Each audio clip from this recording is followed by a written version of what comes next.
ಲೂಕನು ಬರೆದ ಸುವಾರ್ತೆ 2ನೇ ಅಧ್ಯಾಯ. ಯೇಸು ಕ್ರಿಸ್ತನ ಜನನವು ದೇವದೂತರು ಅದನ್ನು ಕುರುಬರಿಗೆ ತಿಳಿಸಿದ್ದು.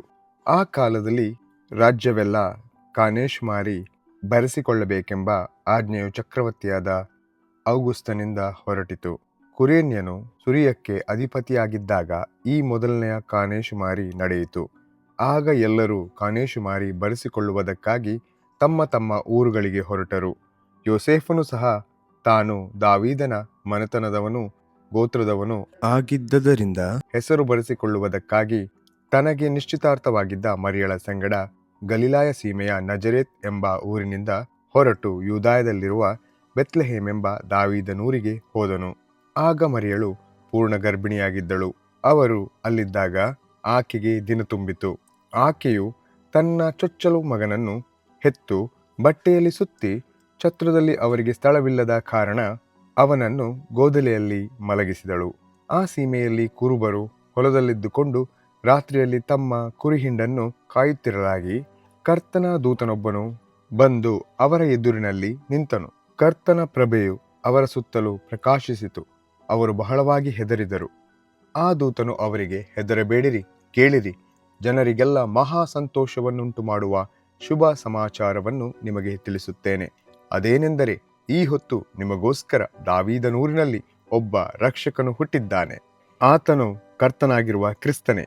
ಆತನು ನಿಮಗೆ ಗೊತ್ತಾಗುವುದಕ್ಕೆ ಗುರುತೇನೆಂದರೆ, ಬಟ್ಟೆಯಿಂದ ಸುತ್ತಿರುವ ಒಂದು ಕೂಸು ಗೋದಲಿಯಲ್ಲಿ ಮಲಗಿರುವುದನ್ನು ಕಾಣುವಿರಿ ಎಂದು ಹೇಳಿದನು. ಪಕ್ಕನೆ ಆ ದೂತನ ಸಂಗಡ ಪರಲೋಕ ಸೈನ್ಯದವರ ಒಂದು ದೊಡ್ಡ ಗುಂಪು ಕಾಣಿಸಿಕೊಂಡು, ಮೇಲಣ ಲೋಕಗಳಲ್ಲಿ ದೇವರಿಗೆ ಮಹಿಮೆ, ಭೂಲೋಕದಲ್ಲಿ ಮನುಷ್ಯರೊಳಗೆ ಸಮಾಧಾನ, ದೇವರು ಅವರಿಗೆ ಒಲಿಯುತ್ತಾನೆ ಎಂದು ದೇವರನ್ನು ಕೊಂಡಾಡುತ್ತಾ ಹೇಳಿದರು. ದೇವದೂತರು ಅವರ ಬಳಿಯಿಂದ ಪರಲೋಕಕ್ಕೆ ಹೊರಟು ಹೋದ ಮೇಲೆ ಆ ಕುರುಬರು, ನಾವು ಈಗಲೇ ಬೆತ್ಲೆಹೇಮಿಗೆ ಹೋಗಿ ಕರ್ತನು ನಮಗೆ ತಿಳಿಯಪಡಿಸಿದ ಈ ಸಂಗತಿಯನ್ನು ನೋಡೋಣ, ನಡೆಯಿರಿ ಎಂದು ತಮ್ಮ ತಮ್ಮೊಳಗೆ ಮಾತಾಡಿಕೊಂಡು ತಟ್ಟನೆ ಹೋಗಿ ಮರಿಯಳನ್ನು ಯೋಸೇಫನನ್ನು ಗೋದಲಿಯಲ್ಲಿ ಮಲಗಿರುವ ಆ ಕೂಸನ್ನು ಕಂಡುಕೊಂಡರು. ಅದನ್ನು ನೋಡಿದಾಗ ಅವರು ಆ ಮಗುವಿನ ವಿಷಯದಲ್ಲಿ ತಮಗೆ ಹೇಳಿದ್ದ ಮಾತನ್ನು ತಿಳಿಯಪಡಿಸಿದರು. ಅದನ್ನು ಕೇಳಿದವರೆಲ್ಲರೂ ತಮಗೆ ಕುರುಬರು ಹೇಳಿದ ಮಾತುಗಳಿಗೆ ಆಶ್ಚರ್ಯಪಟ್ಟರು. ಆದರೆ ಮರಿಯಳು ಆ ಮಾತುಗಳನ್ನೆಲ್ಲ ತನ್ನ ಮನಸ್ಸಿನಲ್ಲಿಟ್ಟುಕೊಂಡು ಯೋಚಿಸುತ್ತಿದ್ದಳು. ಕುರುಬರು ತಮಗೆ ದೂತರಿಂದ ಹೇಳಲ್ಪಟ್ಟಂತೆಯೇ ಎಲ್ಲ ಸಂಗತಿಗಳನ್ನು ಕೇಳಿ ನೋಡಿ ಅವುಗಳಿಗೋಸ್ಕರ ದೇವರನ್ನು ಕೊಂಡಾಡುತ್ತಾ ಸ್ತುತಿಸುತ್ತಾ ಹಿಂತಿರುಗಿ ಹೋದರು. ಯೇಸುವಿನ ನಾಮಕರಣವು ಆತನನ್ನು ದೇವಾಲಯದಲ್ಲಿ ದೇವರಿಗೆ ಸಮರ್ಪಿಸಿದ್ದು. ಆ ಕೂಸಿಗೆ ಸುನ್ನತಿ ಮಾಡುವುದಕ್ಕೆ ಕಳೆಯಬೇಕಾದ 8 ದಿವಸಗಳು ತುಂಬಿದ ಮೇಲೆ ಅದಕ್ಕೆ ಯೇಸುವೆಂದು ಹೆಸರಿಟ್ಟರು. ಅದು ಗರ್ಭದಲ್ಲಿ ಮೂಡುವುದಕ್ಕಿಂತ ಮೊದಲು ದೇವದೂತನು ಅದೇ ಹೆಸರನ್ನು ಸೂಚಿಸಿದ್ದನು. ಬಳಿಕ ಮೋಶೆಯ ನೇಮದ ಪ್ರಕಾರ ಅವರ ಸೂತಕ ಕಳೆಯುವುದಕ್ಕೆ ತಕ್ಕಷ್ಟು ದಿವಸಗಳು ತುಂಬಲು ಅವರು ಆ ಕೂಸನ್ನು ಯೆರೂಸಲೇಮಿಗೆ ತೆಗೆದುಕೊಂಡು ಹೋದರು. ಯಾಕಂದರೆ ಚೊಚ್ಚಲು ಗಂಡೆಲ್ಲ ಕರ್ತನಿಗೆ ಮೀಸಲೆನಿಸಿಕೊಳ್ಳುವುದು ಎಂಬುದಾಗಿ ಕರ್ತನ ಧರ್ಮಶಾಸ್ತ್ರದಲ್ಲಿ ಬರೆದಿರುವಂತೆ ಅದನ್ನು ಕರ್ತನಿಗೆ ಸಮರ್ಪಿಸಬೇಕಾಗಿತ್ತು. ಇದಲ್ಲದೆ ಕರ್ತನ ಧರ್ಮಶಾಸ್ತ್ರದಲ್ಲಿ ಹೇಳಿರುವಂತೆ 1 ಜೋಡಿ ಬೆಳವಕ್ಕಿಯನ್ನಾಗಲಿ 2 ಪಾರಿವಾಳದ ಮರಿಗಳನ್ನಾಗಲಿ ಬಲಿಕೊಡಬೇಕಾಗಿತ್ತು. ಆ ಕಾಲದಲ್ಲಿ ಯೆರೂಸಲೇಮಿನಲ್ಲಿ ಸಿಮೆಯೋನನೆಂಬ ಒಬ್ಬ ಮನುಷ್ಯನಿದ್ದನು. ಈ ಮನುಷ್ಯನು ನೀತಿವಂತನೂ ದೇವಭಕ್ತನೂ ಆಗಿದ್ದು, ಇಸ್ರಾಯೇಲ್ ಜನರನ್ನು ಸಂತೈಸುವವನು ಯಾವಾಗ ಬಂದಾನೆಂದು ಹಾರೈಸುತ್ತಿದ್ದನು ಮತ್ತು ಪವಿತ್ರಾತ್ಮ ಪ್ರೇರಿತನಾಗಿದ್ದನು. ಇದಲ್ಲದೆ ಕರ್ತನು ಕಳುಹಿಸಬೇಕಾದ ಕ್ರಿಸ್ತನನ್ನು ಕಾಣುವುದಕ್ಕಿಂತ ಮುಂಚೆ ನೀನು ಸಾಯುವುದಿಲ್ಲವೆಂದು ಪವಿತ್ರಾತ್ಮನ ಮೂಲಕ ಅವನಿಗೆ ದೈವೋಕ್ತಿ ಉಂಟಾಗಿತ್ತು. ಇವನು ಪವಿತ್ರಾತ್ಮನ ಪ್ರೇರಣೆಯಿಂದ ದೇವಾಲಯಕ್ಕೆ ಬಂದನು.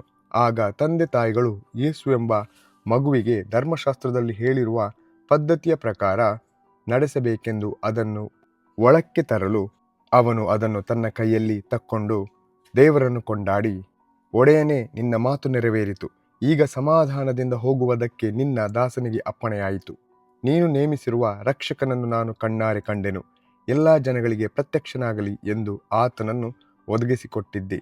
ಆತನು ಅನ್ಯ ದೇಶದವರಿಗೆ ಜ್ಞಾನೋದಯದ ಬೆಳಕು, ನಿನ್ನ ಪ್ರಜೆಯಾದ ಇಸ್ರಾಯೇಲ್ಯರಿಗೆ ಕೀರ್ತಿ ಅಂದನು. ಆ ಮಗುವಿನ ವಿಷಯವಾಗಿ ಹೇಳಿದ ಈ ಮಾತುಗಳಿಗೆ ಅದರ ತಂದೆ ತಾಯಿಗಳು ಆಶ್ಚರ್ಯಪಡುತ್ತಿರಲು ಸಿಮೆಯೋನನು ಅವರನ್ನು ಆಶೀರ್ವದಿಸಿ ತಾಯಿಯಾದ ಮರಿಯಳಿಗೆ, ಇಗೋ, ಈತನು ಇಸ್ರಾಯೇಲ್ ಜನರಲ್ಲಿ ಅನೇಕರು ಬೀಳುವುದಕ್ಕೂ ಅನೇಕರು ಏಳುವುದಕ್ಕೂ ಕಾರಣನಾಗಿರುವನು ಮತ್ತು ಜನರು ಎದುರು ಮಾತಾಡುವುದಕ್ಕೆ ಗುರುತಾಗಿರುವನು. ಹೀಗೆ ಬಹುಜನರ ಅಂತರಂಗದ ವಿಚಾರಗಳು ಬಯಲಿಗೆ ಬಂದಾವು. ಇದಕ್ಕೆ ಈತನು ಹುಟ್ಟಿದ್ದು. ಇದಲ್ಲದೆ ನಿನ್ನ ಪ್ರಾಣಕ್ಕಂತೂ ಅಲಗು ನಾಟಿದಂತಾಗುವುದು ಎಂದು ಹೇಳಿದನು.